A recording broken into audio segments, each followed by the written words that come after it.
हरे कृष्णा। जय श्री हरि। ओम नमः शिवाय। प्रिय भक्तजनों, आज बृहस्पतिवार के दिन आप बृहस्पति देव की बड़ी ही दुर्लभ कथा सुनेंगे। इस कथा को सुनने से भक्तों की सभी मनोकामनाएं भगवान बृहस्पति देव की कृपा से पूर्ण हो जाती हैं। तो आइए बड़ी ही श्रद्धा और प्रसन्न चित्त मन से इस कथा को सुनते हैं। भारतवर्ष में एक प्रतापी और दानी राजा राज्य करता था।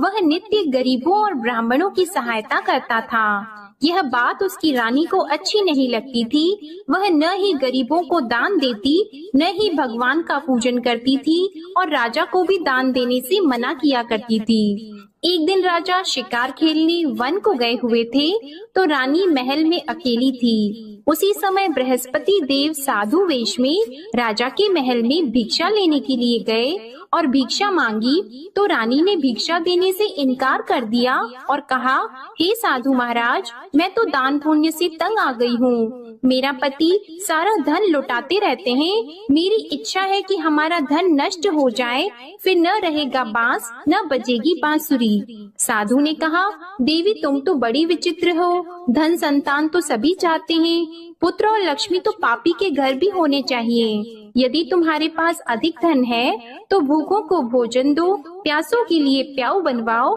मुसाफिरों के लिए धर्मशालाएं खुलवाओ। जो निर्धन अपनी कुंवारी कन्याओं का विवाह नहीं कर सकते, उनका विवाह करा दो। ऐसे और कई काम हैं जिनके करने से तुम्हारा यश लोक और परलोक में फैलेगा। परंतु रानी पर उपदेश का कोई प्रभाव नहीं पड़ा। वह बोली, महाराज आप मुझे कुछ न समझाएं, मैं ऐसा धन नहीं चाहती जो हर जगह बांटती फिरूं। साधु ने उत्तर दिया, यदि तुम्हारी ऐसी इच्छा है तो तथास्तु। तुम ऐसा करना कि बृहस्पतिवार को घर लीपकर पीली मिट्टी से अपना सिर धोकर स्नान करना, भट्टी चढ़ाकर कपड़े धोना। ऐसा करने से आपका सारा धन नष्ट हो जाएगा। इतना कहकर वह साधु महाराज वहाँ से आलोक हो गए और साधु के अनुसार कही बातों को पूरा करते हुए रानी को केवल 3 बृहस्पतिवार ही बीते थे कि उसकी समस्त धन संपत्ति नष्ट हो गई। भोजन के लिए राजा का परिवार तरसने लगा। तब एक दिन राजा ने रानी से बोला कि हे रानी, तुम यहीं रहो, मैं दूसरे देश को जाता हूँ, क्योंकि यहाँ पर सभी लोग मुझे जानते हैं, इसलिए मैं कोई छोटा कार्य नहीं कर सकता। ऐसा कहकर राजा परदेश चला गया। वह जंगल से लकड़ी काट कर लाता और शहर में बेचता था। इस तरह वह अपना जीवन व्यतीत करने लगा। इधर राजा के परदेश जाते ही रानी और दासी दुखी रहने लगी। एक बार जब रानी और दासी को 7 दिन तक बिना भोजन के रहना पड़ा, तो रानी ने अपनी दासी से कहा, हे दासी, पास ही के नगर में मेरी बहन रहती है, वह बड़ी धनवान है, तू उसके पास जा और कुछ लेकर आ, ताकि थोड़ा बहुत गुजार बसर हो सके। रानी दासी की बहन के पास गई। उस दिन गुरुवार था और रानी की बहन उस समय बृहस्पतिवार व्रत की कथा सुन रही थी। दासी ने रानी की बहन को अपनी रानी का संदेश दिया, लेकिन रानी की बड़ी बहन ने कोई उत्तर नहीं दिया। जब दासी को रानी की बहन से कोई उत्तर नहीं मिला, तो वह बहुत दुखी हुई और उसे क्रोध भी आया। दासी ने वापस आकर रानी को सारी बात बता दी। सुनकर रानी ने अपने भाग्य को कोसा। उधर रानी की बहन ने सोचा कि मेरी बहन की दासी आई थी, परंतु मैं उससे नहीं बोली, इससे वह बहुत दुखी हुई होगी। कथा सुनकर और पूजन समाप्त करके वह अपनी बहन के घर आई और कहने लगी, हे बहन, मैं बृहस्पतिवार का व्रत कर रही थी, तुम्हारी दासी मेरे घर आई थी, परंतु जब तक कथा होती है तब तक न तो उठते हैं और न ही बोलते हैं, इसलिए मैं नहीं बोली। कहो दासी क्यों गई थी? रानी बोली, बहन तुमसे क्या छिपाऊं, हमारे घर में खाने तक को अनाज नहीं था। ऐसा कहते कहते रानी की आंखें भर आई। उसने दासी समेत पिछले 7 दिनों से भूखे रहने तक की बात अपनी बहन को विस्तार पूर्वक सुना दी। रानी की बहन बोली, देखो बहन, भगवान बृहस्पति सबकी मनोकामना को पूर्ण करते हैं। देखो शायद तुम्हारे घर में अनाज रखा हो। पहले तो रानी को विश्वास नहीं हुआ, पर बहन के आग्रह करने पर उसने अपनी दासी को अंदर भेजा तो उसे सचमुच अनाज से भरा एक घड़ा मिल गया। यह देखकर दासी को बड़ी हैरानी हुई। दासी रानी से कहने लगी, हे रानी, जब हमको भोजन नहीं मिलता तो हम व्रत ही तो करते हैं, इसलिए क्यों न इनसे व्रत और कथा की विधि पूछ ली जाए ताकि हम भी व्रत कर सकें। तब रानी ने अपनी बहन से बृहस्पतिवार व्रत के बारे में पूछा। उसकी बहन ने बताया, बृहस्पतिवार के व्रत में चने की दाल और मुनक्का से विष्णु भगवान का केले की जड़ में पूजन करें तथा दीपक जलाएं, व्रत कथा सुने और पीला भोजन ही करें। इससे बृहस्पति देव प्रसन्न होते हैं। और व्रत और पूजन विधि बताकर रानी की बहन अपने घर को लौट गई। 7 दिन के बाद जब गुरुवार आया तो रानी और दासी ने व्रत रखा। घुड़साल में जाकर चना और गुड़ लेकर आई, फिर उससे केले की जड़ तथा विष्णु भगवान का पूजन किया। अब पीला भोजन कहाँ से आए, इस बात को लेकर दोनों बहुत दुखी थी। क्योंकि उन्होंने व्रत रखा था, इसलिए बृहस्पति देव उनसे प्रसन्न थे। इसलिए वे एक साधारण व्यक्ति का रूप धारण करके 2 थालों में सुंदर पीला भोजन दासी को दे गए। भोजन पाकर दासी बहुत प्रसन्न हुई और फिर रानी के साथ मिलकर भोजन ग्रहण किया। उसके बाद वे सभी गुरुवार को व्रत और पूजन करने लगी। बृहस्पति भगवान की कृपा से उनके पास फिर से धन संपत्ति आ गई, परंतु रानी फिर से पहले की तरह आलस्य करने लगी। तब दासी बोली, देखो रानी, तुम पहले भी इस प्रकार आलस्य करती थी, तुम्हें धन रखने में कष्ट होता था, इस कारण सभी धन नष्ट हो गया, और अब जब भगवान बृहस्पति की कृपा से धन मिला है तो तुम्हें फिर से आलस्य होता है। रानी को समझाते हुए दासी कहती है कि बड़ी मुसीबतों के बाद हमने यह धन पाया है, इसलिए हमें दान पुण्य करना चाहिए, भूखे मनुष्यों को भोजन कराना चाहिए और धन को शुभ कार्यों में खर्च करना चाहिए, जिससे तुम्हारे कुल का यश बढ़ेगा, स्वर्ग की प्राप्ति होगी और पितृ प्रसन्न होंगे। दासी की बात मानकर रानी अपना धन शुभ कार्यों में खर्च करने लगी, जिससे पूरे नगर में उसका यश फैलने लगा। उधर एक दिन राजा दुखी होकर जंगल में एक पेड़ के नीचे आसन जमाकर बैठ गया। वह अपनी दशा को याद करके व्याकुल होने लगा। बृहस्पतिवार का दिन था। एकाएक उसने देखा कि निर्जन वन में एक साधु प्रकट हुए। वह साधु वेश में स्वयं बृहस्पति देवता थे। लकड़हारे के सामने आकर बोले, हे लकड़हारे, इस सुनसान जंगल में तू इतना चिंता मग्न क्यों बैठा है? लकड़हारे ने दोनों हाथ जोड़कर प्रणाम किया और उत्तर दिया, महात्मा जी, आप सब कुछ जानते हैं, मैं क्या कहूँ। यह कहकर रोने लगा और साधु को अपनी आत्म कथा सुनाई। महात्मा जी ने कहा, तुम्हारी स्त्री ने बृहस्पतिवार के दिन बृहस्पति भगवान का निरादर किया है, जिसके कारण रुष्ट होकर उन्होंने तुम्हारी यह दशा कर दी। अब तुम चिंता को दूर करके मेरे कहने पर चलो तो तुम्हारे सब कष्ट दूर हो जाएंगे और भगवान पहले से भी अधिक संपत्ति देंगे। तुम बृहस्पति के दिन कथा किया करो, 2 पैसे के चने मुनक्का लाकर उसका प्रसाद बनाओ और शुद्ध जल से लोटे में शक्कर मिलाकर अमृत तैयार करो। कथा के पश्चात अपने सारे परिवार और सुनने वाले प्रेमियों में अमृत व प्रसाद को बांटकर खुद भी ग्रहण करो। ऐसा करने से भगवान तुम्हारी सब मनोकामनाएं पूरी करेंगे। साधु के ऐसे वचन सुनकर लकड़हारा बोला, हे प्रभु, मुझे लकड़ी बेचकर इतना पैसा नहीं मिलता जिससे भोजन के उपरांत कुछ बचा सकूं। मैंने रात्रि में अपनी स्त्री को व्याकुल देखा है, मेरे पास कुछ भी नहीं जिससे मैं उसकी खबर मंगा सकूं। और फिर मैं बृहस्पति देव की क्या कहानी सुनूं? मुझको तो कुछ भी मालूम नहीं है। साधु ने कहा, हे लकड़हारी, तुम किसी बात की चिंता मत करो। बृहस्पतिवार के दिन तुम रोजाना की तरह लकड़ियाँ लेकर शहर को जाओ। तुमको रोज से दुगुना धन प्राप्त होगा, जिससे तुम भली भांति भोजन कर लोगे और बृहस्पति देव की पूजा का सामान भी आ जाएगा। बृहस्पति देव की कथा इस प्रकार है, सुनो। प्राचीन काल में एक ब्राह्मण रहता था।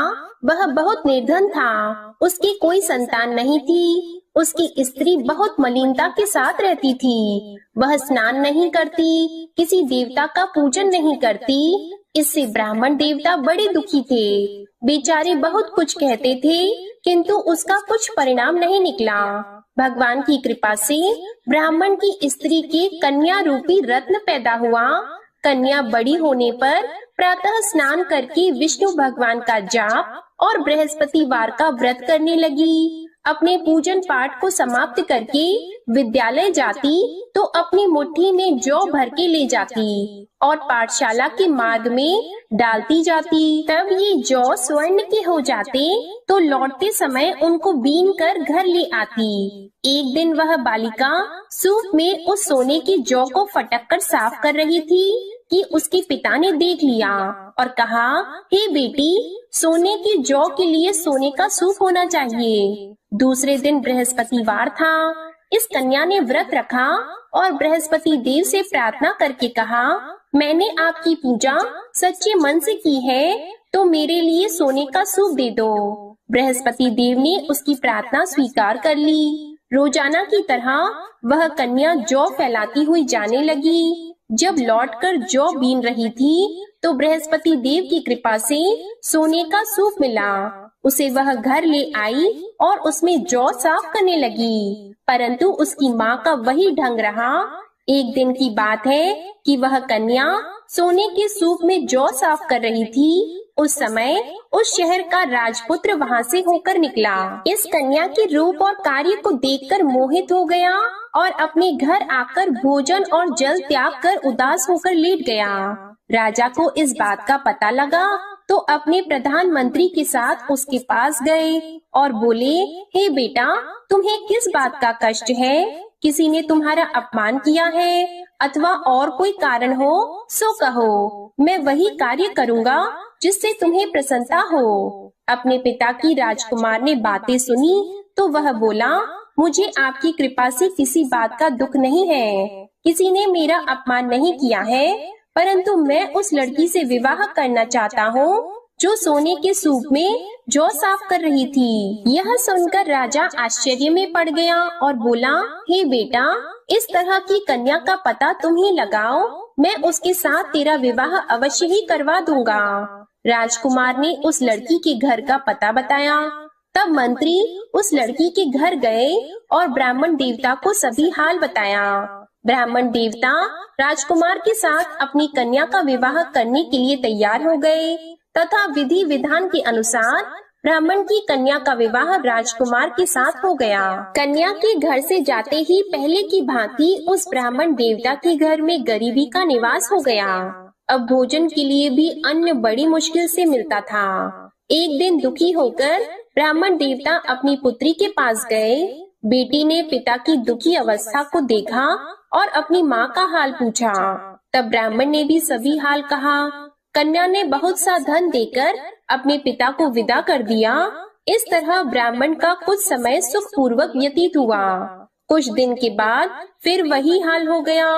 ब्राह्मण फिर अपनी कन्या के यहाँ गया और सारा हाल कहा तो लड़की बोली, हे पिताजी, आप माताजी को यहाँ ले आओ, मैं उन्हें विधि बता दूंगी जिससे उनकी गरीबी दूर हो जाए। वह ब्राह्मण देवता अपनी स्त्री को साथ लेकर पहुँचे तो अपनी माँ को समझाने लगी कि हे माँ, तुम प्रातः काल प्रथम स्नान आदि करके विष्णु भगवान का पूजन करो तो सब दरिद्रता दूर हो जाएगी। परंतु उसकी माँ ने एक भी बात नहीं मानी और प्रातः काल उठकर अपनी पुत्री के बच्चों की जूठन को खा लिया।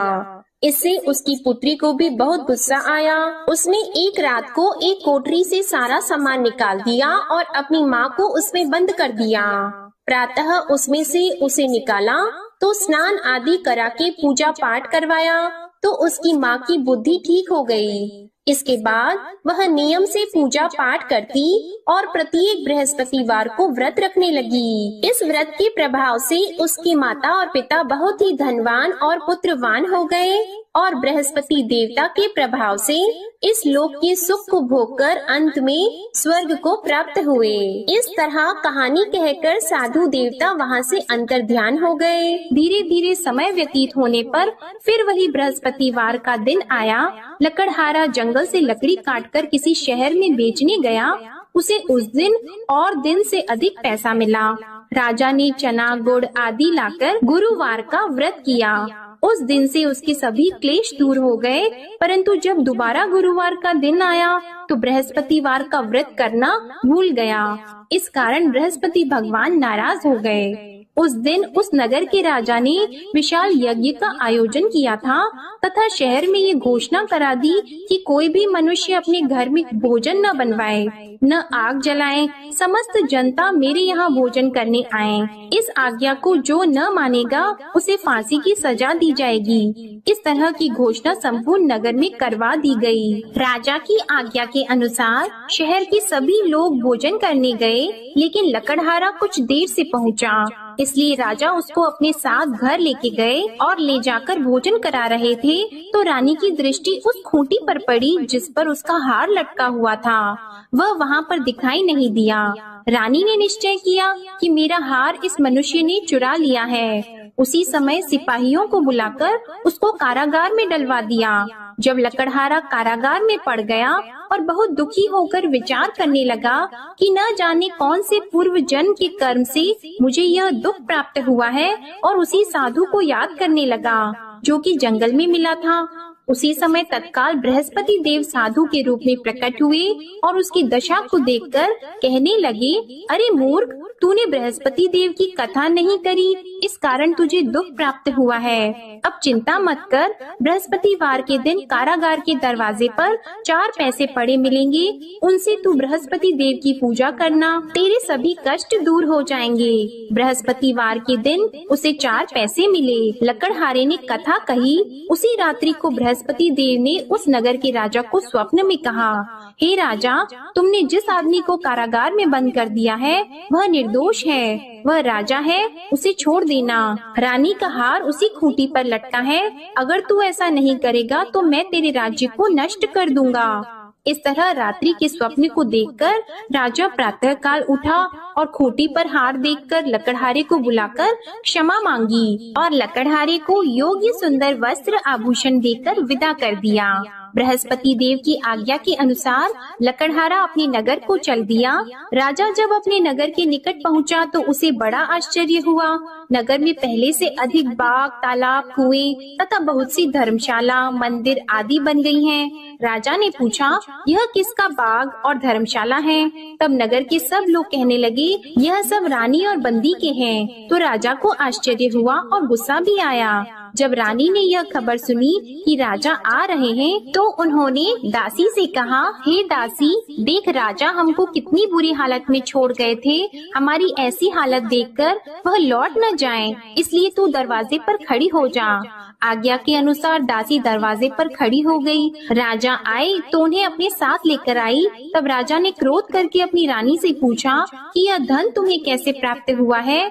तब उन्होंने कहा, हमें यह सब धन बृहस्पति देव के इस व्रत के प्रभाव से प्राप्त हुआ है। राजा ने निश्चय किया कि 7 रोज बाद तो सभी बृहस्पति देव का पूजन करते हैं, परंतु मैं प्रतिदिन दिन में 3 बार कहानी और रोज व्रत किया करूँगा।